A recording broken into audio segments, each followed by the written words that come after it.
4 concerns about CERN. 666. Location of Satan. Number 1. The logo. The European Organization for Nuclear Research, commonly known as CERN, is an intergovernmental organization that operates the largest laboratory for particle physics in the world. It was established in 1954 and is located in Meran, a western suburb of Geneva on the border between France and Switzerland. CERN is made up of 23 member states, with Israel being the only non-European full member, admitted in 2013. CERN is also an official observer of the United Nations General Assembly. Multiple experiments have been set up at CERN through collaborations between various countries. The organization is famous for housing the Large Hadron Collider, LHC, which is the world's biggest and highest energy particle collider. Additionally, CERN is the place where the World Wide Web was created. The logo of CERN, the European Organization for Nuclear Research, is a stylized representation of particle tracks. However, some people believe that it resembles the number 666, which is commonly associated with the mark of the beast. This is merely a coincidence, but it has fueled speculation about the nature of CERN's work. The logo was designed by a British graphic designer named Marguerite Bourgeois, who was inspired by the tracks left by particles in a cloud chamber. The logo has been in use since 1954 and has undergone only minor changes since then.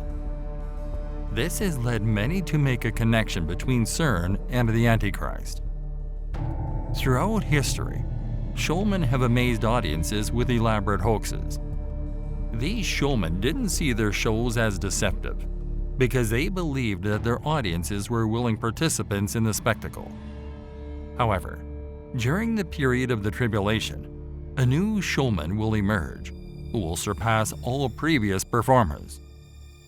Unlike typical showmen, his tricks will not be mere entertainment or freely chosen. This showman will convince entire nations to disarm and give him complete control by promising peace and prosperity. The Antichrist, along with his false prophet, will persuade millions that his government and economic system are the way forward. What is the mark of the beast? According to the book of Revelation, the false prophet, also known as the beast from the earth, will implement a mark to strengthen the Antichrist's one world rule. He causes all, both small and great, rich and poor, free and slave, to receive a mark on their right hand or on their foreheads, and then no one may buy or sell except one who has the mark or the name of the beast or the number of his name. Revelation chapter 13 verses 16 through 17. During the tribulation, every living person will need to bear the beast's mark, just like in ancient Rome. It will be necessary to function in society. Why 666? There has been much speculation about the significance of the number 666. Some believe that it is connected to biblical figures like Goliath, who was 6 cubits tall and wore 6 pieces of armor, or the statue of Nebuchadnezzar, which was 60 cubits high and 6 cubits wide, and had 6 musical instruments. Others have suggested that the number relates to leaders like Nero or other world figures. But all of these ideas are merely conjectures and do not provide any real insight into the meaning of the number. According to Revelation chapter 13 verse 18, the number 666 is said to represent man. This is further supported throughout the Bible. The book of Genesis tells us that man was created on the 6th day of creation, while the Old Testament law required men to work 6 days a week. Furthermore, a Hebrew could only serve as a slave for a maximum of 6 years, and after 6 years of sowing, the field had to lie fallow. It's important to note that the number 666 doesn't necessarily represent an individual, but rather the human race as a whole. Some believe that the number symbolizes the pinnacle of human ingenuity and competence, as well as the Antichrist, the ultimate manifestation of man's attempt to rule the world before Jesus ultimately triumphs over all those who oppose him. Number 2. Is this the location of Satan? Many theorists have come to think that CERN is the location of Satan. What is CERN, and why do people think that Satan is located here? I will tell you, and I will also tell you precisely what the Bible said. Due to its close ties to Pergamum, many people believe that CERN is the location of Satan based on a text in the book of Revelation. Rather than CERN, the book of Revelation shows us that at a particular time, Satan was located in Pergamum. Revelation chapter 2 verses 12 through 17. And to the angel of the church in Pergamum write, the one who has the sharp two-edged sword says this, I know where you dwell, where Satan's throne is, and you hold firmly to my name, and did not deny my faith, even in the days of Antipas, my witness, my faithful one, who was killed among you, where Satan dwells. But I have a few things against you, because you have some there who hold the teaching of Balaam, who kept teaching Balak to put a stumbling block before the sons of Israel, to eat things sacrificed to idols, and to commit sexual immorality. So you too have some who in the same way hold to the teaching of the Nicolaitans. Therefore repent, or else I am coming to you quickly, and I will wage war against them with the sword of my mouth. The one who has an ear, let him hear what the Spirit says to the churches. To the one who overcomes, I will give some of the hidden manna, and I will give him a white stone, and a new name written on the stone which no one knows except the one who receives it. So what is Pergamum? Now, when you get to Pergamum, the surprise is to find that it's really two cities, separated by about 400 or 500 meters vertically. There is the lower town of Pergamum, now called Asclepion, and then the upper town, the Acropolis. That word Acropolis is made up of two words, acro, which means summit, and polis, which means city. So the Greeks were very fond of building cities on summits, as Athens was. Indeed, one of these 7 is called Little Athens for that reason. So we have the Pergamum town on the summit, and then this steep hill. There's only a little winding road up to the top, and you come right down into the valley. And there on the plain is the other city of Pergamum. Let me start down at the bottom one. For 300 years, it served as the capital city for the Idolids and later for the Romans. After the last Idolid king bequeathed it to Rome, it became the capital city of Asia. Although Ephesus was a more significant city, the Roman governor resided here and not in Ephesus. The lower city is now centered around a massive hospital, and the residents' primary concern is health. The Asclepion, a temple dedicated to the god of healing Asclepius, is located here, hence the name of the lower town. Asclepius was known as the savior for his ability to cure people of their diseases. Today, it is still a fascinating place to visit. In ancient times, there was a temple of health with a hospital surrounding it. The hospital had wards and baths with natural spring water for bathing. One fascinating feature was a long tunnel with holes in the roof that connected the baths to the wards. As sick people were transported through the tunnel, priests of Asclepius would shout down through the holes saying, "You're healed, you're healed."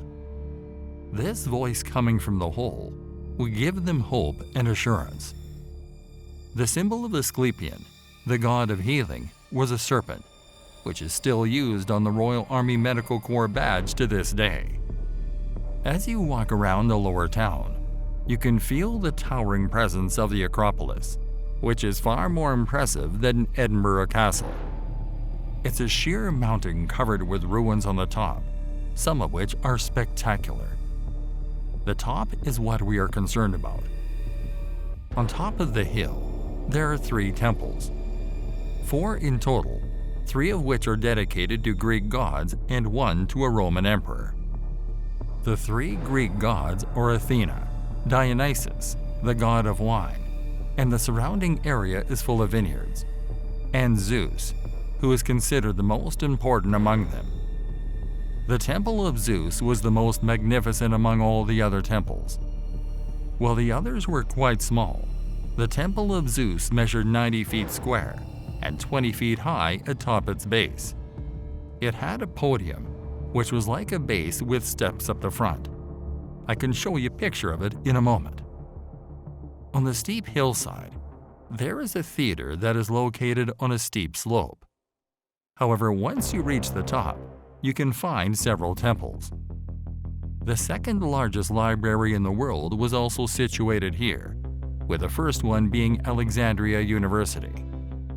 Even today, you can still see the library where they kept all the parchments and books. On top of the Acropolis, you can find several temples, including the famous Temple of Zeus. On top of a towering hill surrounded by temples, libraries, and theaters, there was a colossal armchair situated in front of the Temple of Zeus. From this vantage point, one could overlook the lower town. The chair emitted a constant column of smoke, making it an awe-inspiring sight. Some believe that this temple and the enormous armchair may be the location mentioned in the Bible, where Jesus talks about Satan's seat or throne. The black smoke rising from the chair was visible from the valley below and dominated the view. According to some accounts, this was Satan's actual residence on earth. Although he would visit other parts of the earth, this was where he lived permanently. This was his throne and the capital of his kingdom. The city that once served as the capital of earthly kings for 300 years now stands as the capital of the kingdom of this world. In Matthew chapter 12, Jesus referred to this world as Satan's kingdom, using the phrase, "How can a kingdom divided against itself stand?"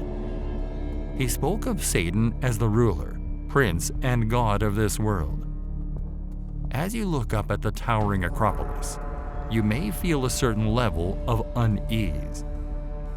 In the same passage, Jesus also says, "I know where you live," conveying a sense of permanence rather than temporariness. This means that the people had no chance of moving away. I believe you must reside in that location permanently, and I understand that you must stay there.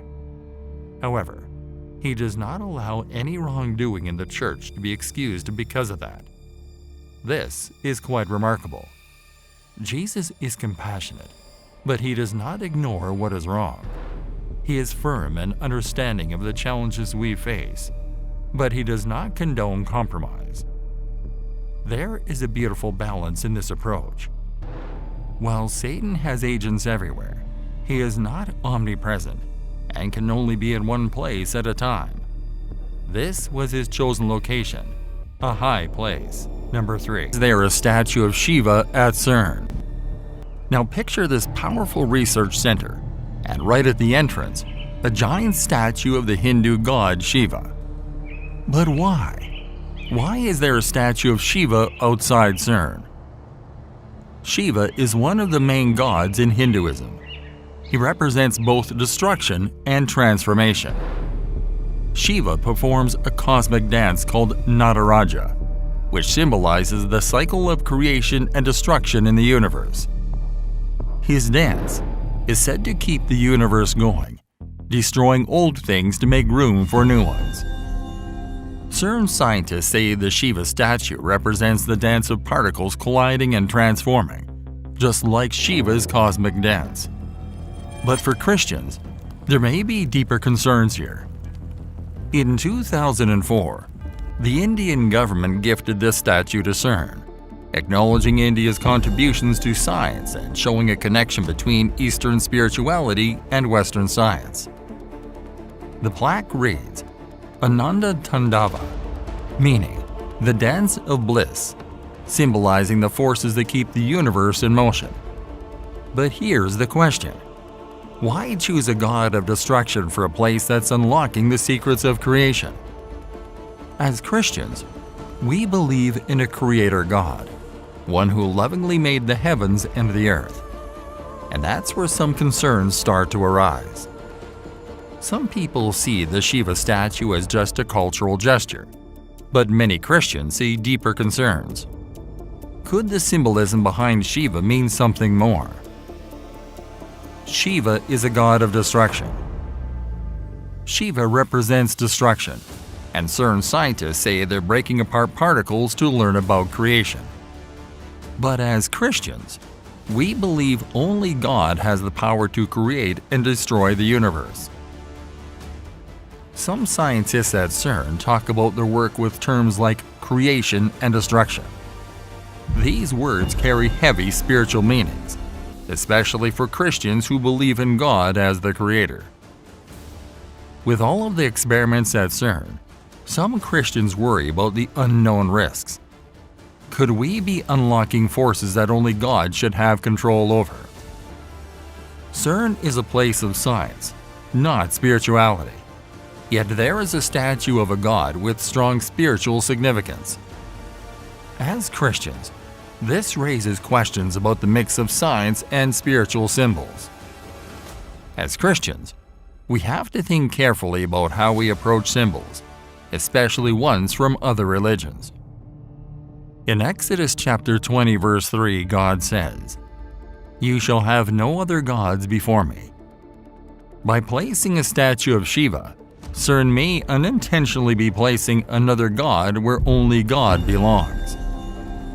The Bible also speaks strongly about honoring God as the sole creator. Isaiah chapter 45 verse 12 tells us, "I made the earth and created mankind upon it. My own hands stretched out the heavens." This reminds us that creation belongs to God alone. While CERN may not intend to worship Shiva, the statue still symbolizes a god of destruction. For Christians, this can seem like a warning. Is CERN unknowingly moving into spiritual territory, even if it's just through symbolism? Throughout history, Christians have been called to be cautious about symbols and practices that don't align with the Bible. We are taught to guard our hearts and to be wise about the influences around us. So, what does this mean for us as Christians? It's a reminder to stay discerning. While science is important and has brought us many blessings, we also need to remember that God is the creator, the one in control of the universe. Proverbs chapter 3 verse 5 reminds us, "Trust in the Lord with all your heart, and lean not on your own understanding." We may not know exactly why CERN chose a statue of Shiva, but we can remember that as Christians, we trust in a loving Creator. We believe that God is sovereign, that He holds the universe in His hands, not Shiva or any other being. How are idols connected to spirits? Deuteronomy chapter 32 verses 16 through 17. They provoked him to jealousy with strange gods, by denying him the honor and loyalty that is rightfully and uniquely his, and with repulsive acts they provoked him to anger. They sacrificed to demons, not to God, to gods whom they have not known, new gods who came lately, whom your fathers never feared. The text clearly connects this worship with spirits. They are in contrast with the true God, the rock in verses 15 and 17. Leviticus chapter 17 verse 7 adds another important connection.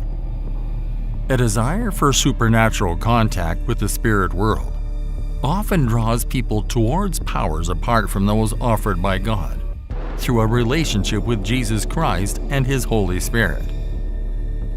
Idols have always been a concern to Christians. For example, In the Bible, we see the result of the golden calf idol. This idol is strange, as it was created by a man that was a righteous spiritual leader. In Exodus chapter 32, there was an unusual event that happened after the Israelites escaped from Egypt. According to the Bible, God miraculously parted the Red Sea, allowing the Israelites to pass through while the Egyptians were pursuing them. Once the Israelites had safely crossed to the other side, God caused the sea to close back up, drowning the pursuing Egyptians. During Moses' absence on Mount Sinai retrieving the Ten Commandments, the Israelites committed an action that is commonly seen in the Old Testament. They became irritated. Moses was on the mountain for a long time, receiving instructions from the Lord, 40 days and 40 nights in fact. That was apparently too long for the Israelites. They were tired of waiting and were impatient. They despised the one whom God used to deliver them from slavery. This Moses, we don't know what happened to him. They also demanded that Aaron create an idol to lead them in Moses and the Lord's place, a rejection of the first two commandments and a repudiation of their vow to obey the Lord. Tragically, Aaron listened to them and told them to bring him gold, which he fashioned into the image of a calf. This decision holds significance, as the Egyptians and Canaanites, who were the initial occupants of the land promised to Israel, worshiped calf-shaped deities. As a result, Israel scorned the great I Am who had rescued them, and instead worshipped a false god of the nations. The praise that was due to God alone was bestowed upon a gold statue. Aaron declared that they would hold a festival to the Lord, and the people brought burnt offerings and fellowship offerings. It's important to remember that the people performing sacrifices to this idol referred to it as the Lord, despite the fact that the true Lord had prescribed different practices. Religious synthesis always leads to false religion. When idolatry is mixed with Christianity, Christianity is no longer the same. People sat down to eat and drink before getting up to party. They were clearly not having a harmless celebration. Its foundation was rejection of the true God, and the party most likely incorporated corrupt cultic practices from other nations, such as drunkenness and immorality. Paul quotes this verse when he warns the Corinthians, "Don't become idolaters." Moses had been on the mountain for days in God's presence and was completely unaware of what was going on. God informed Moses that Moses' people, notice he did not say my people, had acted corruptly and had quickly abandoned God in favor of idol worship.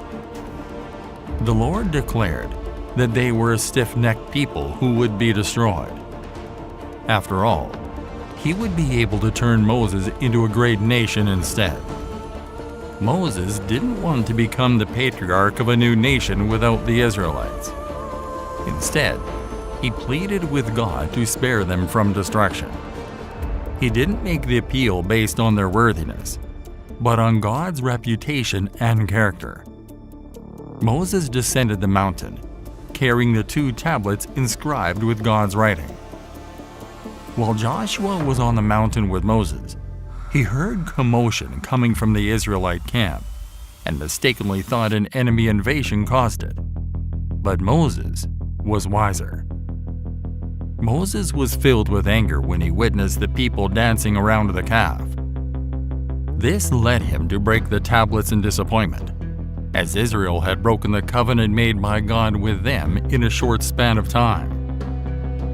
The Israelites were made to drink the powder of a burnt calf, which was a consequence of their sin. Exodus chapter 32 verses 21 through 24. Then Moses said to Aaron, "What did this people do to you, that you have brought such a great sin upon them?" And Aaron said, "Do not let the anger of my Lord burn. You know the people yourself, that they are prone to evil. For they said to me, Make a god for us who will go before us. For this Moses, the man who brought us up from the land of Egypt, we do not know what happened to him. So I said to them, Whoever has any gold, let them tear it off. Then they gave it to me, and I threw it into the fire, and out came this calf. As a result, he falsely implied that the idol was created supernaturally. Moses recognized that the people were out of control. Despite the fact that he had confronted them with their sin, many remained unrepentant. So he exclaimed, Whoever is for the Lord, come to me. When the Levites gathered around him in response, Moses dispatched them to carry out God's judgment on those who continue to practice idolatry and immorality. As a result, 3,000 men were killed within a short period of time. Sin is no joke. It brings death. The next day, Moses reminded the people of their sin and declared that he would intercede with God on their behalf.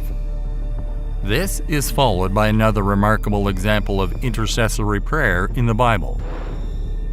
Moses confessed the people's sin and pleaded for their forgiveness. If God refused to forgive them, Moses requested that God destroy him instead of them. He was ready to give his life for this ungrateful, sinful people. We also see this in the image of gold. King Nebuchadnezzar gave the order for the creation of a colossal statue made of gold. The gold statue that Nebuchadnezzar had commissioned must have been magnificent. It stood 90 feet tall. It's possible that the king planned it so that he could consolidate his power by bringing together all levels of his officials for a grand ceremony.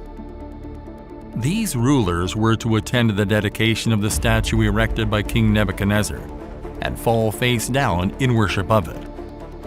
Everyone who disobeyed this command ran the risk of being cast into a burning furnace and being burned to a crisp. Everyone obeyed Nebuchadnezzar's orders because he was determined to establish himself not only as the uncontested political leader of Babylon, but also as the supreme religious authority in the city, or at the very least, almost everyone. Due to the fact that Shadrach, Meshach, and Abednego were among the officials that were present at this massive gathering, a confrontation was unavoidable.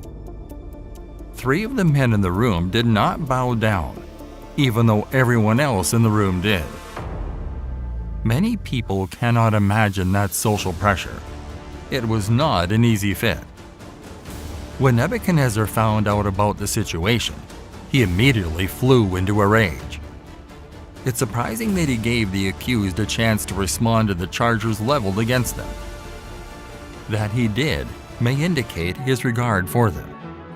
But make no mistake, the king would accept only one response: total concession. They had 2 options: either worship the enormous gold idol or perish in the fire. Despite his earlier praise for the Hebrew God, Nebuchadnezzar added, "Who is the God who can deliver you from my power?" The king's question, as before, would be answered eventually. These valiant Jewish men defied the king's direct order and placed themselves in the hands of God. Their response is quite impressive. In other words, they said, "We'd rather fear our God than your furnace any day. Even if he decides to let us burn, we will still serve the living God rather than your dead idol." Priceless. They preferred death to unfaithfulness to God and had no doubt planned for the possibility of this day for a long time. It is hard to fathom how angry Nebuchadnezzar was when his authority was challenged, but reportedly his face turned red with fury. In response, he ordered the furnace to be heated 7 times hotter than usual. When Shadrach, Meshach, and Abednego were tossed into the flames, The radiant heat was so great that the men carrying them were killed. No doubt, wearing flammable clothing, the faithful Hebrews had no hope, unless hope itself intervened. It was God's standard for Israel to be different from the nations around them, but they had not obeyed. Sin always hurts. It always shackles. One reason Israel fell to the Assyrians was God's anger over Asherah and Baal. But this is not the only issue at CERN.